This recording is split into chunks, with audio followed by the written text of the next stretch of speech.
Kamu pasti sering dengar kan strategi klasik trading pakai EMA sama stokastik.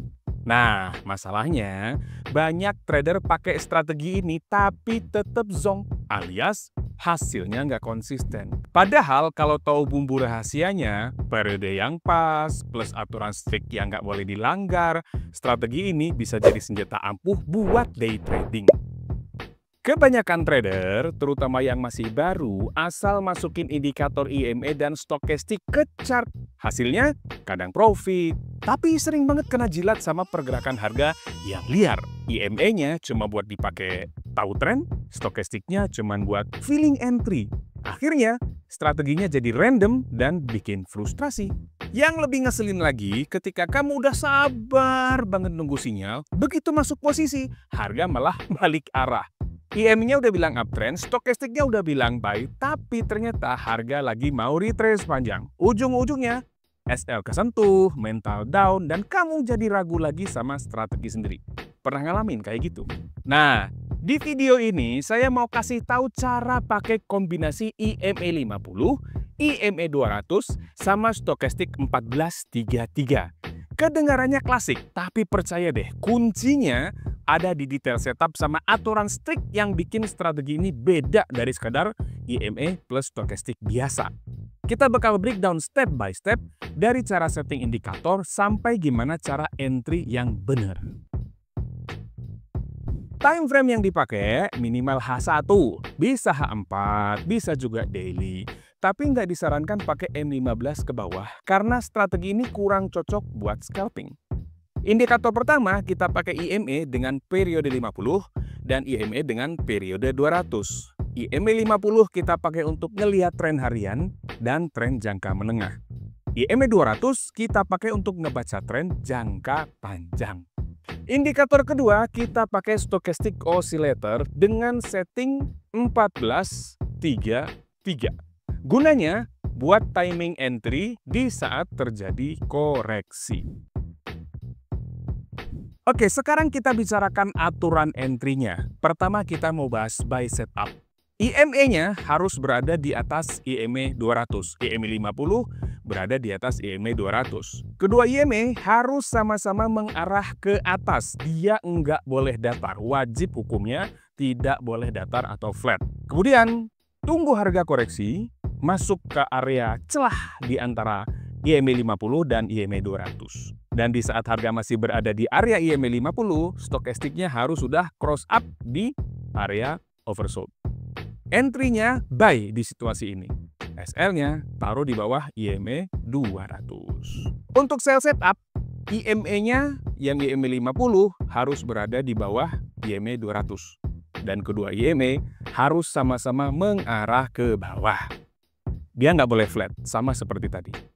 Kemudian, tunggu harga koreksi masuk ke celah area di antara EMA 50 dan EMA 200. Dan di saat harga masih berada di area EMA 50, jangan terlalu jauh dari situ, stokastiknya harus sudah cross down di area overbought. Dan entry sell di situasi ini. Dengan SL-nya ditaruh di atas EMA 200. Kita coba cek contoh-contoh kasusnya. Cek chart ini. EMA 50 ada di atas EMA 200 dan dua-duanya miring ke atas. Harganya naik, lalu mulai koreksi turun. Nah, pas candle koreksi dan masuk ke celah di antara EMA 50 dan 200 ini, kita bisa lihat stokastiknya di bawah, nunjukin cross up di oversold. Dan ini saatnya entry buy. Dan SL-nya bisa kamu taruh dengan aman di bawah EMA 200. Kalau benar setup ini, harganya bakal lanjut naik lagi searah trend dan kamu bisa ride the trend dengan nyaman. Cek lagi nih, EMA 50 ada di atas EMA 200 dan dua-duanya miring ke atas. Harganya naik lalu mulai koreksi turun. Nah, pas candle koreksi dan masuk ke celah di antara EMA 50 dan 200, stokastik yang ada di bawah itu udah nunjukin cross up di area oversold. Dan ini saatnya entry buy. SL-nya kamu taruh di bawah EMA 200. Next, kita bisa lihat di sini bahwa EMA 50 berada di atas EMA 200 dan dua-duanya cenderung miring ke atas. harganya lagi di atas nih, lalu kemudian mulai koreksi turun. Nah, pas candle koreksi dan masuk ke celah di antara IMA 50 dan 200, lihat tuh stokastik yang berada di bawah nunjukin cross up di oversold. Ini saatnya entry buy dan SL-nya bisa kamu taruh di bawah IMA 200. Lanjut, kita bisa lihat di sini bahwa IMA 50 ada di atas IMA 200 dan dua-duanya IMA-nya miring ke atas. Harganya masih berada di atas IMA, bergerak naik lalu mulai koreksi turun. Nah, pas candle koreksi dan masuk ke celah di antara IMA 50 dan 200, stokastiknya yang berada di bawah tuh nunjukin cross up di area oversold. Ini saatnya entry buy, SL-nya taruh di bawah IMA 200. Sekarang cek chart ini. IMA 50-nya kita bisa lihat sama-sama ada di bawah IMA 200 dan dua-duanya lagi miring ke bawah. Harganya masih bergerak turun, lalu mulai koreksi naik. Nah, pas candle koreksi dan masuk ke celah di antara IMA 50 dan 200, stokastiknya yang udah berada di atas itu nunjukin cross down di area overbought. Ini saatnya entry, sell, dan SL-nya bisa kamu taruh dengan tenang di atas IMA 200. Kalau benar, harganya bakal lanjut turun lagi searah tren dan kamu bisa collect profit di bawah. Cek lagi nih, IMA 50 ada di bawah IMA 200 dan dua-duanya kemiringannya turun atau ke bawah.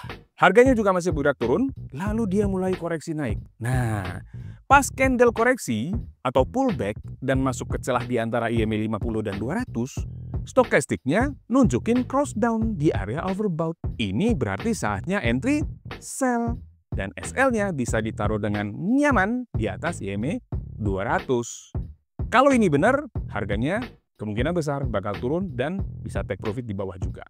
Next, kita bisa lihat di sini bahwa IMA 50 ada di bawah IMA 200 dan dua-duanya miring ke bawah. Kemiringannya turun. Harganya lagi bergerak turun, lalu mulai koreksi naik masuk ke celah di antara IMA 50 dan IMA 200. Dan di saat yang sama kita bisa lihat stokastik nunjukin cross down di area overbought. Dan berarti ini apa? Saatnya entry sell dengan SL bisa ditempatkan di atas IMA 200 dengan perkiraan harga akan turun dengan TP di bawah area hijaunya. Lanjut, bisa kita lihat lagi di sini IMA 50 ada di bawah IMA 200 dan dua-duanya kemiringannya turun atau mengarah ke bawah. Harganya masih bergerak di bawah IMA, lalu mulai koreksi naik. Nah, pas candle koreksi dan masuk ke celah di antara IMA 50 dan 200, stokastiknya nunjukin cross down di area overbought. Itu berarti sinyal sell. Artinya, ini saatnya untuk entry sell. SL-nya kita bisa tempatkan di atas IMA 200. Dan TP-nya pastinya di bawahnya dong. Setiap teknik dan strategi pasti punya kelebihan dan kelemahan, termasuk strategi ini. Kelebihan strategi ini, dia bagus buat market trending, karena kamu cuma ambil entry pas pullback terjadi. Pullbacknya sehat lah gitu istilahnya. Dan ini cocok buat swing trading, jadi nggak perlu pantengin chart tiap menit. Stop loss-nya bisa ditentukan dengan presisi, cukup ditaruh di luar IMA 200. Tapi ada kekurangannya. Kekurangannya apa? Sinyalnya nggak sering muncul, jadi butuh kesabaran ekstra. Dan nggak cocok buat scalping karena time frame kecil bikin setup ini sering fail. Ingat ya, kalau market sideways, strategi ini sering ngejebak karena IMA-nya dia cenderung nyempil dan datar. Jadi intinya strategi ini emang klasik, tapi kalau kamu pakai bumbu rahasianya, yaitu periode IMA 50 dan 200, juga plus stokastik 1433, plus disiplin sama aturan entry, hasilnya bisa jauh lebih konsisten. Kuncinya sabar nunggu setup yang bener-bener valid. Kalau menurut kamu strategi ini cocok buat gaya trading kamu, coba praktekin dulu di akun demo. Bisa juga kamu coba di aplikasi Quick Pro, linknya ada di deskripsi. Kamu bisa coba di akun demo atau akun mikro yang tersedia.